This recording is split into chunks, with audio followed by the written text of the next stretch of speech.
मैं हमेशा सोचता रहा हूं, दुनिया का सबसे ज्यादा रिमोट आइलैंड कौन सा है? क्या वहां सच में लोग रहते हैं और उनकी जिंदगी कैसी होती होगी?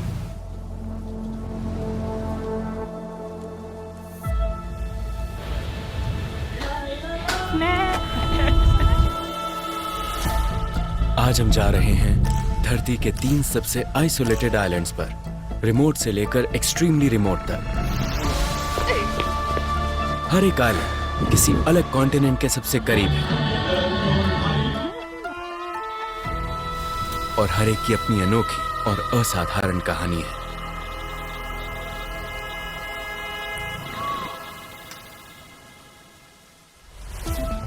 हम शुरुआत करेंगे सबसे कम आइसोलेटेड आइलैंड फैरो आइलैंड से। फैरो आइलैंड्स, वाइकिंग्स की जमीन। ये है फैरो आइलैंड्स। एक ऐसी जगह जहां लोगों से ज्यादा भीड़ें हैं और समुद्र के नीचे गहरे बने टनल्स, बिल्कुल यूरोप के किनारे पर। यहाँ आपको अकेलापन महसूस होता है, लेकिन फिर भी दुनिया पूरी तरह दूर नहीं लगती। लेकिन ये कोई नॉर्मल आइलैंड नहीं है।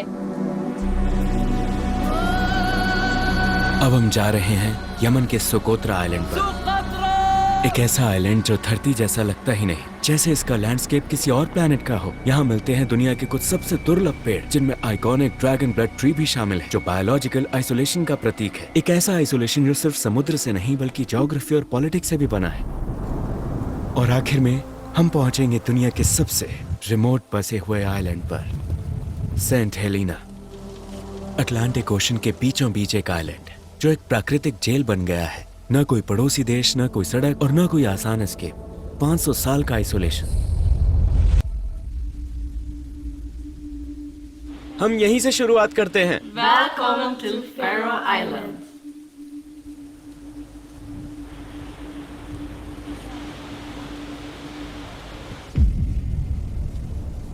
नॉर्थ अटलांटिक के बीचों बीच, आइसलैंड और नॉर्वे के बीच बसे हैं pharaoh islands.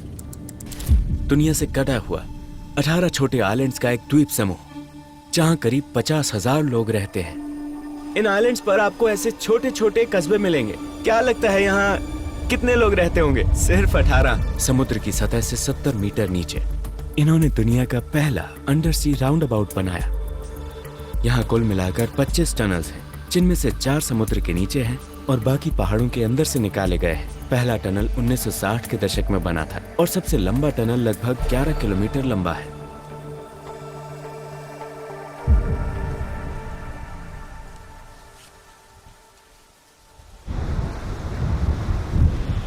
Pharaoh islands. Hello guys, हम आइलैंड पर पहुंच चुके हैं। ये पहला वाटरफॉल है, बिल्कुल एयरपोर्ट के पास। फैरो आइलैंड्स में आपका बहुत बहुत स्वागत है। वो यहाँ रहती हैं दुनिया के किनारे पर। आप यहाँ क्या कर रही हैं? मैं यहाँ नेचर एंजॉय कर रही हूँ। मैं हर रोज पहाड़ों में हाइकिंग करने जाती हूँ।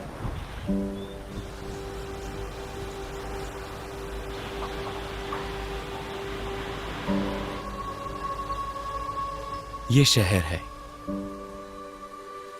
हालांकि फैरो आइलैंड्स छोटे हैं, ज्यादा मशहूर नहीं हैं और अटलांटिक में थोड़े आइसोलेटेड हैं, लेकिन इन्होंने वो काम कर दिखाए हैं जो कई बड़े देश भी नहीं कर पाए।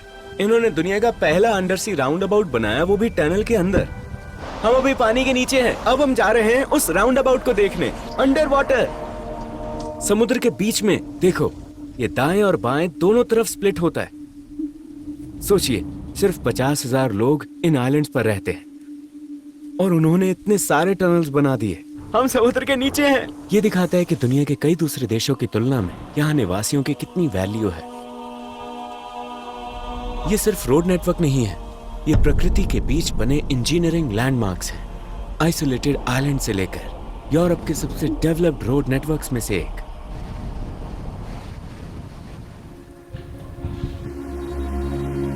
और अब हम पहुंच चुके हैं वाइकिंग टाउन में। कहते हैं दुनिया के सबसे पुराने वाइकिंग विलेजेस में से एक है।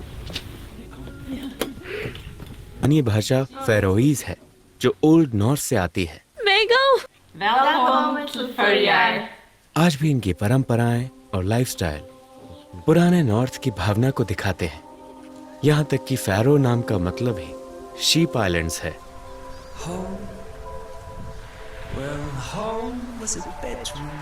यह है यहाँ की जेल, लेकिन ये वैसी नहीं दिखती जैसी हम सोचते हैं। न वॉच टावर, न बार्ब्ड वायर, न ऊंची दीवारें। यहाँ गंभीर अपराध करने वाले कैदियों को नहीं रखा जाता, उन्हें डेनमार्क भेज दिया जाता है।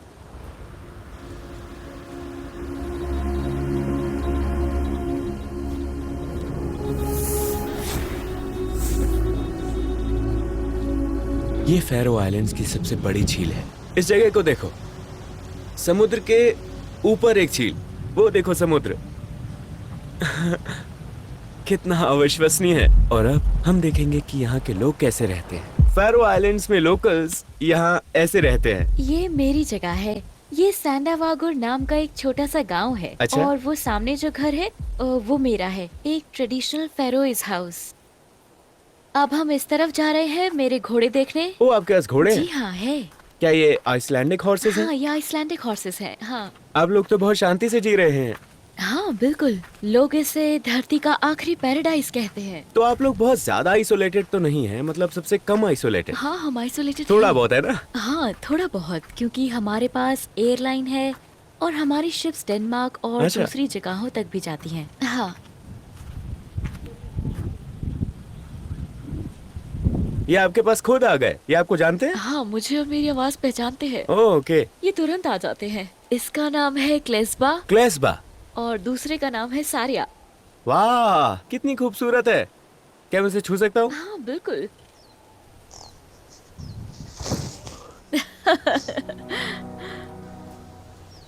वो वाली थोड़ी सेंसिटिव है और ये वाली बहुत। Oh, I love you, I love you.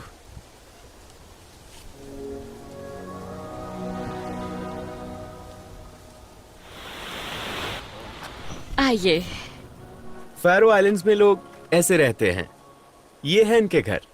इनकी 90% से ज्यादा इनकम मछली से आती है। इसीलिए हम यहाँ हैं। अगर फिशिंग इंडस्ट्री और सैल्मन इंडस्ट्री ना होती तो हम यहाँ नहीं होते। तो आप ओरिजिनल फैरोज हैं?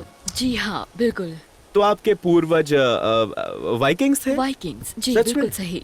हाँ, नॉर्वेजियन वाइकिंग्स। अच्छा। और स्कॉटलैंड और आयरलैंड के सेल्टिक लोगों से।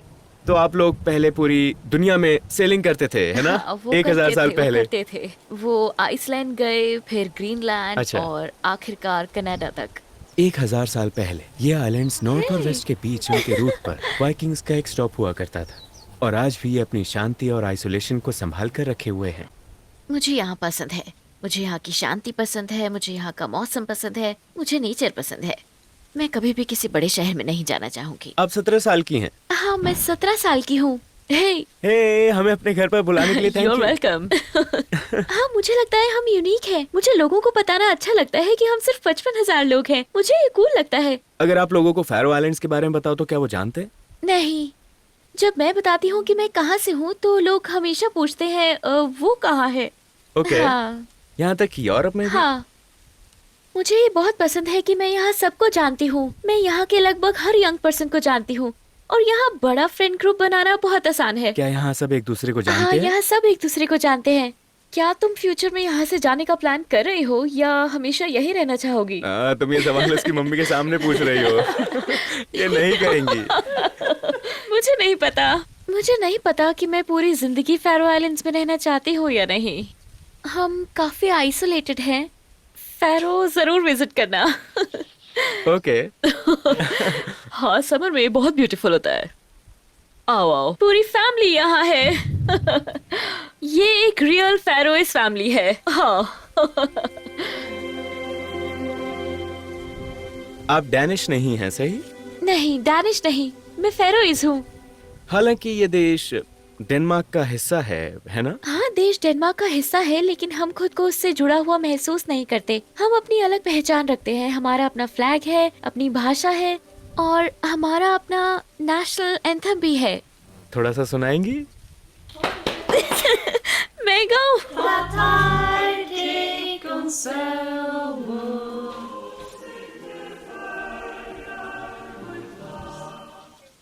ये फैरो आइलैंड्स की पारंपरिक ड्रेसिंग है। देखो इसे। असल में इनकी अपनी एक संस्कृति है जिस पर इन्हें गर्व है और ये अपनी भाषा, संस्कृति और देश से बहुत प्यार करते हैं। भले ही ये डेनमार्क का हिस्सा हो, फिर भी ये अपने ट्रेडिशंस को संभाल कर रखते हैं। ये खास मौकों पर जैसे नेशनल डे और वेडिंग्स में इसे पहनते हैं। शानदार। हाँ, इसमें बहुत सारी लेयर्स होती हैं ताकि आप ड्रेस पहनकर भी गर्म रह सके। ओके। क्योंकि यहाँ हमेशा ठंड होती है। हाँ। आपको यहीं की कोई लड़की मिल जाएगी। हाँ, मैं यही शिफ्ट हो जाऊंगा। मैं हर दिन YouTube वीडियोस बनाऊंगा।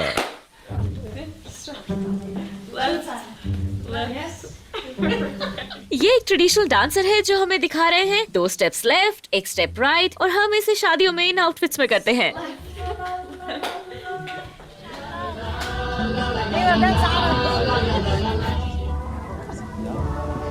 देखो यहाँ कितने सारे वाटरफॉल्स हैं। ओह माय गॉड, कितने ज्यादा वाटरफॉल्स हैं।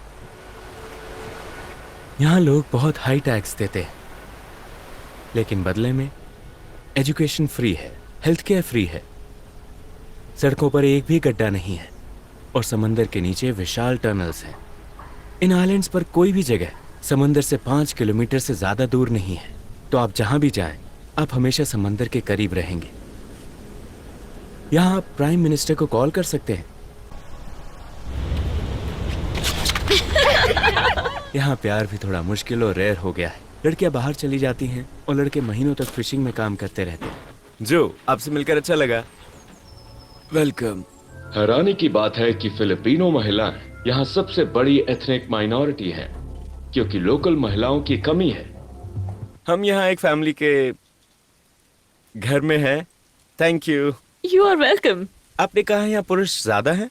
हाँ, फैरो आइलैंड्स में महिलाओं से लगभग 2000 पुरुष ज्यादा हैं। इसीलिए यहाँ महिलाओं की जरूरत है। इसलिए बहुत सी महिलाएं बाहर से आती हैं। हाँ। सैकड़ों एशियन महिलाएं इन सब आर्कटिक आइलैंड्स में आ रही हैं। ओके, तो यहाँ डिमांड हाई है महिलाओं की। प्यार की तलाश में। क्या आप बताना चाहेंगी कि आप दोनों कैसे मिले? हम पहली बार ऑनलाइन मिले थे। सच में? हाँ, फिर डेनमार्क में मिले और उसके बाद मैं यहाँ आ गई। ऑलराइट। ओके। हमें बुलाने के लिए शुक्रिया। और अब हम अगले आइलैंड की ओर बढ़ेंगे। एक ऐसा आइलैंड जो समय से बाहर है, सुकोत्रा। ये जियोलॉजिकली अफ्रीका और अरेबियन पेनिनसुला से 6 मिलियन साल पहले अलग हुआ था। सुकोत्रा के 37% से ज्यादा पेड़ पौधे बेहद रेयर हैं और दुनिया में कहीं और नहीं मिलते।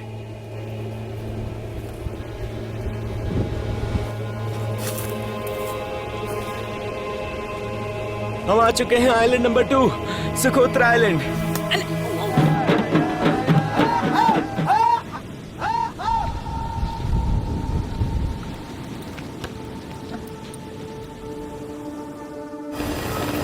इस आइलैंड के लिए बहुत लिमिटेड फ्लाइट्स हैं। आपका यहाँ बहुत बहुत स्वागत है। आमतौर पर हफ्तों में 1 फ्लाइट, कभी कभी 2। हम एयरपोर्ट पहुँच गए हैं। ये है सुकोत्रा, दुनिया का सबसे खूबसूरत आइलैंड। फाइनली लाइसेंस प्लेट पर नंबर 1 है और उस पर ड्रैगन ब्लड ट्री बना है।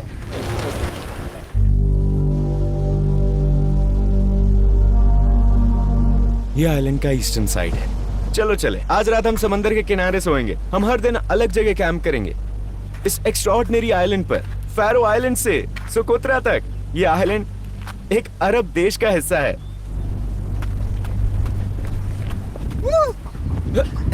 वाह, हम सुकोत्रा पहुंच गए।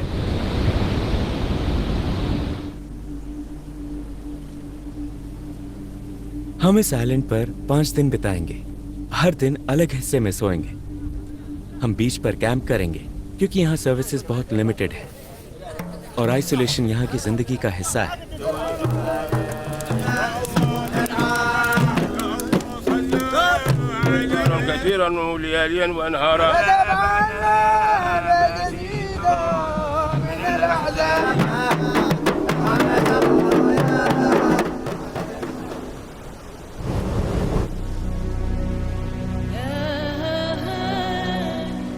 हम सुकोत्रा में इस व्यू के साथ जागे, रेत के टीलों पर, टीलों की चोटी पर, और सामने समंदर।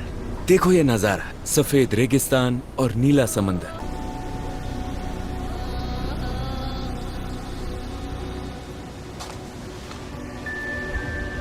लोग यहाँ सोते हैं क्योंकि जिस कैपिटल को आपने देखा वहाँ सिर्फ 5 होटल हैं। इसे सोकोत्रा आइलैंड का सबसे बड़ा शहर माना जाता है। राजधानी हदीबो। आपका यहाँ स्वागत है। ये राजधानी है, सोकोत्रा की राजधानी। ये आइलैंड सच में असाधारण है। यहाँ चमत्कार हैं, अजीब और रेयर चीजें हैं। इतनी रेयर कि स्थानीय लोग भी पूरी तरह नहीं समझते कि ये कितनी यूनिक है। अगर समझ जाएं तो शायद टूरिस्ट को आने ही ना दें। सी व्यू होटल। इस एरिया को पहले अरेबियन बर्म्यूडा ट्रायंगल कहा जाता था। इस आइलैंड को कभी जिन्नों का आइलैंड भी कहा जाता था क्योंकि यहाँ आने वाले जहाज पहले के नाविक इसके पास आने से डरते थे। उन्हें लगता था कि लोग हवाओं को कंट्रोल कर सकते हैं और जहाज डुबो सकते हैं। कुछ तो ये भी कहते थे कि यहाँ के लोग दुनिया की सबसे ताकतवर जादूगर हैं। लेकिन सच ये है कि यहाँ कभी कोई जादू नहीं था। यहीं अरेबियन सी और इंडियन ओशन मिलते हैं। तेज करंट्स और खतरनाक भंवर आज भी जहाजों को चुनौती देते हैं। बहुत लोग नहीं जानते कि यहाँ का कोस्ट लाइन पत्थरों से भरा है। जादू यहाँ नहीं है, जादू इस आइलैंड की प्रकृति में है।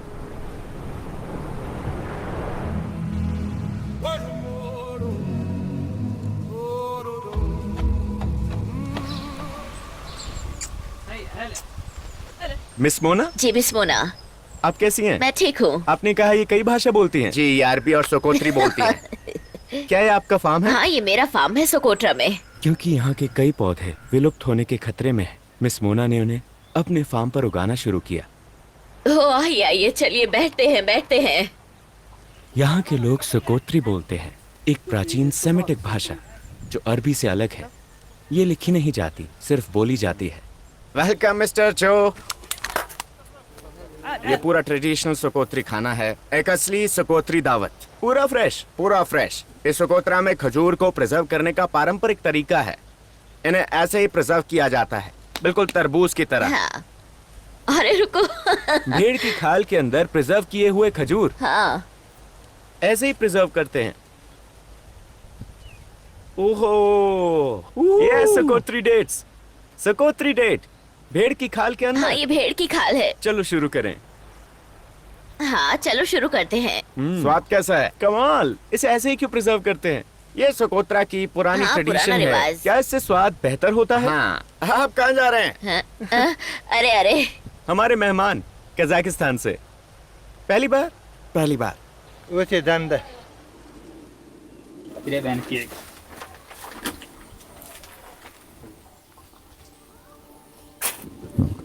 ये घर 200 साल से ज्यादा पुराना है। हेलो। ये घर के मालिक हैं, इन्होंने अपने घर में बुलाया। आपका स्वागत। अल्लाह आपको बरकत दे। अब समय है दुनिया के सबसे रेयर प्लांट्स देखने का। वो रहा, क्या आपको दिख रहा है? ये फूल रहा है। मुझे इसे गले लगाना है। साइंटिस्ट लंबे समय से इस आइलैंड से आकर्षित रहे हैं। इसे डेजर्ट रोज और बॉटल ट्री भी कहते हैं। ये पेड़ सिर्फ सोकोत्रा में मिलता है। ये यहीं का नेटिव है। ये तना देख रहे हैं, इसे बॉटल कहते हैं क्योंकि ये अपने बड़े तने में पानी स्टोर करता है। जी हाँ, देखिए इसके अंदर पानी है।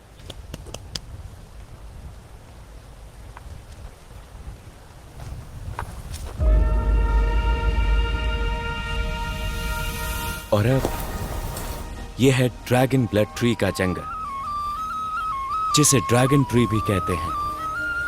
इस पेड़ से खून निकलता है। दुनिया में सिर्फ यही एक जगह है जहां ये पेड़ उगता है, ड्रैगन ब्लड ट्री। दुनिया के सबसे अजीब और रेयर पेड़। हम मिस्टर सुलेमान के पास आए हैं। इनकी यहाँ खुद की नर्सरी है। ये जंगल में ही रहते हैं। हेलो। वेलकम, अल्लाह बरकत दे। आपसे मिलकर अच्छा लगा। Hayda. Aljark. Jem börjar ge. ये सकोत्री भाषा है।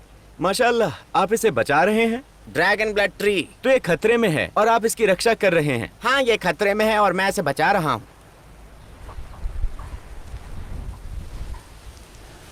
ये ड्रैगन ब्लड ट्री है जो छतरी जैसा दिखता है। हाँ। यही आगे चलकर बड़ा पेड़ बनता है। हाँ, ये बढ़कर बड़ा हो जाता है। ये 1 साल का है। 1 साल का? हाँ। आपने इसे मार दिया? नहीं, मैंने मारा नहीं। मैं इसे वापस लगा दूंगा। मैंने नहीं मारा। ओके, आप वापस लगा देंगे। हाँ। ये ड्रैगन ब्लड ट्री है, 1 साल का। 1 साल ऐसे बढ़ता है। और जो बड़े पेड़ हैं वो कितने साल के होंगे? उनकी उम्र मुझे नहीं पता, वो पहले से यहाँ थे। हजारों साल पुराने। हाँ, हजारों साल। क्या मैं इसे जॉर्डन में लगा सकता हूँ या नहीं, ये सिर्फ यहीं इस आइलैंड पर उग सकता है। सिर्फ इसी आइलैंड पर? हाँ, क्यों? वो नहीं पता। तो इस आइलैंड के लिए सबसे बड़ा खतरा बकरियां हैं। हाँ, तो क्या हमें बकरियां मार देना चाहिए? बिल्कुल नहीं। मिस्टर सुलेमान, इतने लिमिटेड रिसोर्सेज के बावजूद आप इस पेड़ को बचाने की इतनी परवाह क्यों करते हैं? हम इसे इसलिए बचाते हैं क्योंकि हमारी जिंदगी इसी पेड़ से जुड़ी हुई है। क्या आप इससे खून निकालते हैं? हाँ, हम इससे निकालते हैं।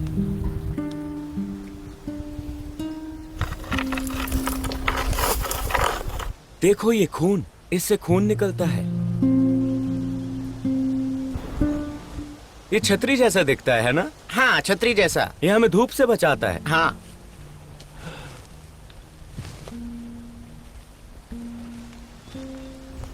मैं इसे अपने बच्चों की तरह प्यार करता हूँ। बच्चों की तरह? हाँ, इस पेड़ को। आई लव यू। मैं इस पेड़ से प्यार करता हूँ।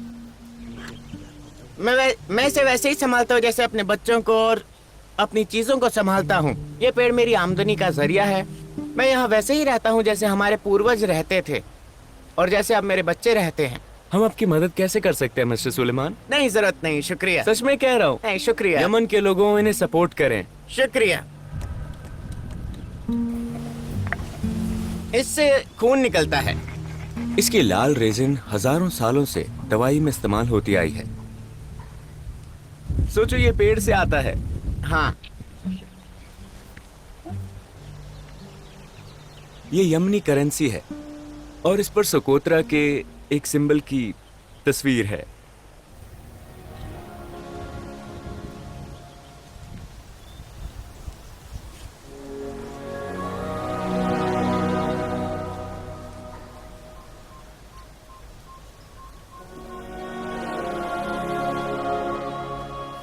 ये है यमन।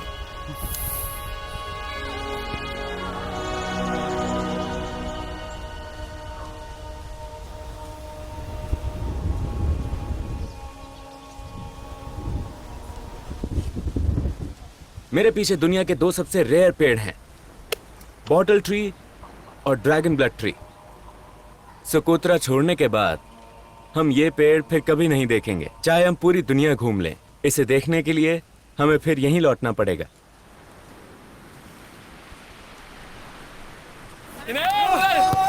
सोकोत्रा की आबादी लगभग 60,000 लोग हैं, जो ऐसी नेचर के बीच अलग थलग रहते हैं जो दुनिया में कहीं और नहीं मिलती।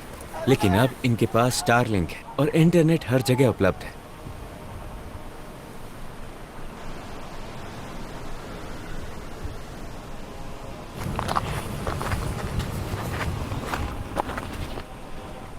हमें इस आइलैंड पर एक आदमी मिला जो एक गुफा में रहता है।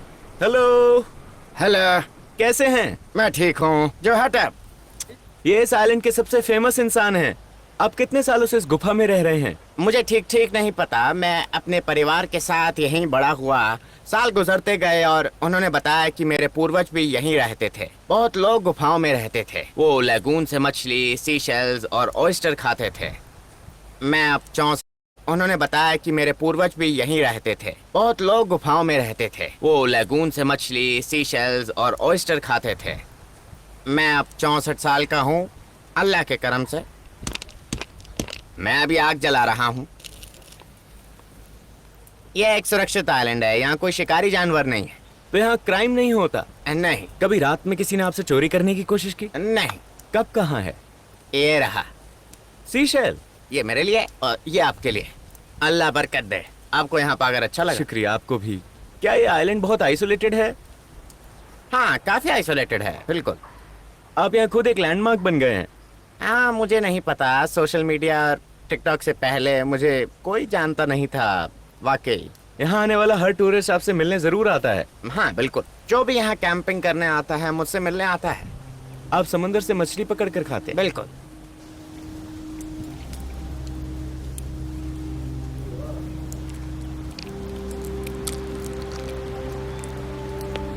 सम्मान का नेकलेस। जी हाँ, आने का शुक्रिया। ये आपका रोज का नजारा है। हाँ। क्या यहाँ चमगादड़ है? नहीं, यहाँ नहीं। ऊंचे पहाड़ों में है, यहाँ नहीं।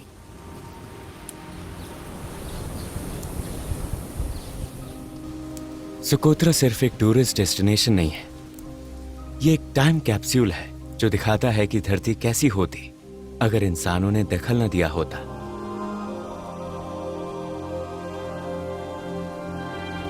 और अब चलते हैं सबसे दूर और सबसे ज्यादा आइसोलेटेड आइलैंड की ओर। एक आइलैंड जो साउथ अमेरिका और अफ्रीका के बीच है।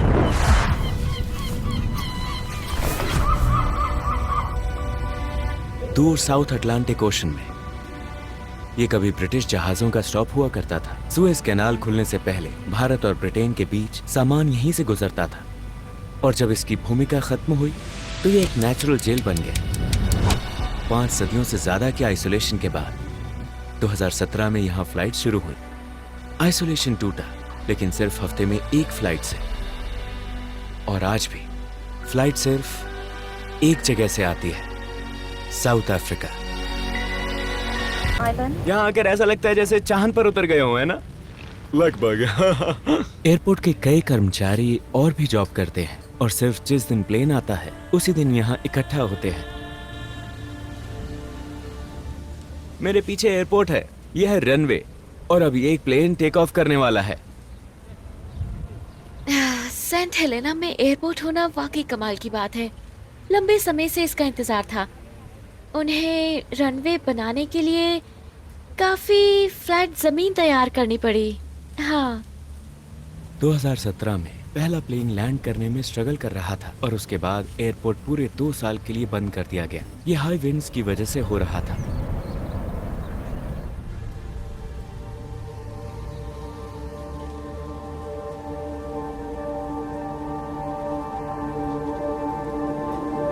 इस आइलैंड के ज्यादातर लोग एक छोटे से शहर में रहते हैं, जेम्स टाउन।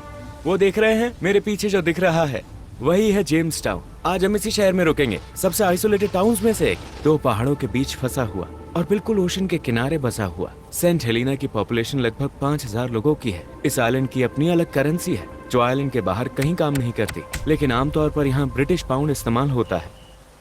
ये हमारा होटल है और ये है समंदर। जेम्स टाउन कुछ ऐसा दिखता है। पूरा आइलैंड खाली खाली सा है। वैसे यहाँ एक रिवाज है, हर कोई एक दूसरे को ग्रीट करता है। जी हाँ, ज्यादातर लोग एक दूसरे को जानते हैं। ये आवाज सुन रहे हैं? ये टाउन 2 पहाड़ों के बीच है। लोग यहाँ कैसे रहते होंगे? वैसे आखिर ये लोग हैं कहाँ?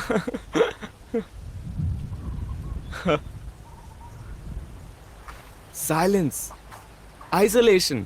सोचिए, ये पूरा आइलैंड कभी एक जेल था, जेल की तरह इस्तेमाल करते थे और लोगों को यहाँ छोड़ते थे। उस दिशा में साउथ अमेरिका है, दूसरी तरफ अफ्रीका है, और हम बिल्कुल बीच में हैं। सेंट हेलेना एक ब्रिटिश ओवरसीज टेरिटरी है। यहाँ गवर्नर ब्रिटेन द्वारा अपॉइंट किया जाता है। और एक और आइलैंड है जो इससे भी ज्यादा दूर है।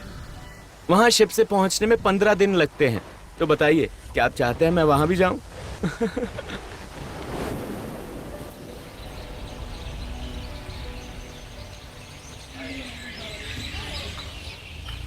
जेम्स टाउन में रात हो चुकी है। पंछियों की आवाज सुनिए।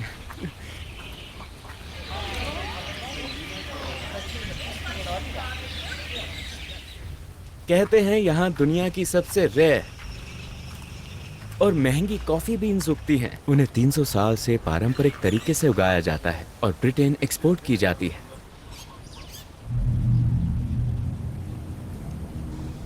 मेरे पीछे जो सीढ़ी है वो यहाँ आने वाले विजिटर्स के लिए एक चैलेंज है। हर किसी को इसे पूरा करना होता है।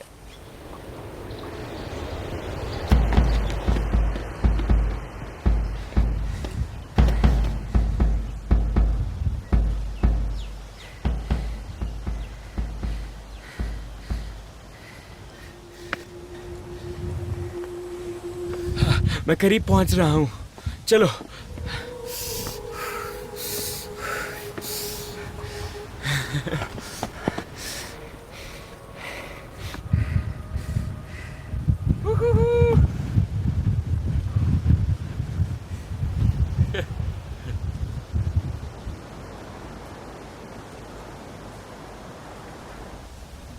यही वो जगह है जहां ब्रिटेन ने फ्रांस के एम्परर नेपोलियन को एग्जाइल किया था, वो आदमी जिसने यूरोप का नक्शा बदल दिया था।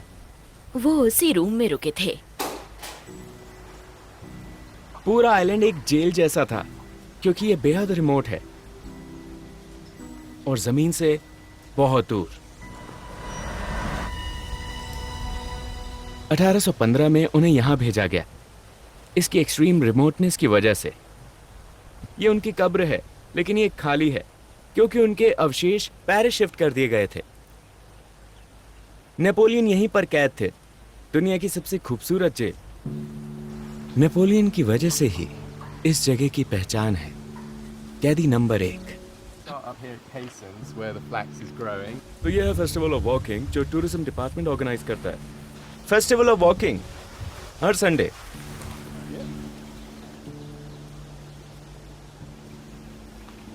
तो आपको ये रिमोट लाइफ पसंद है?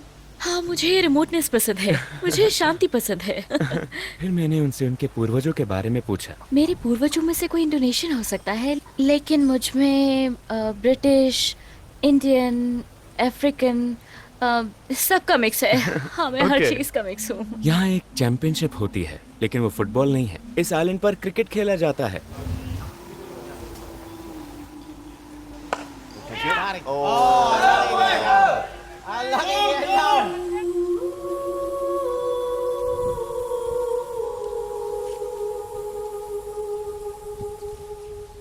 अगर आइलैंड पर कुछ भी होता है तो सबको पता चल जाता है? बिल्कुल हाँ। इतनी फ्री लाइफ है यहाँ, किसी चीज के लिए भागदौड़ नहीं है, बस मैं और मेरी फैमिली।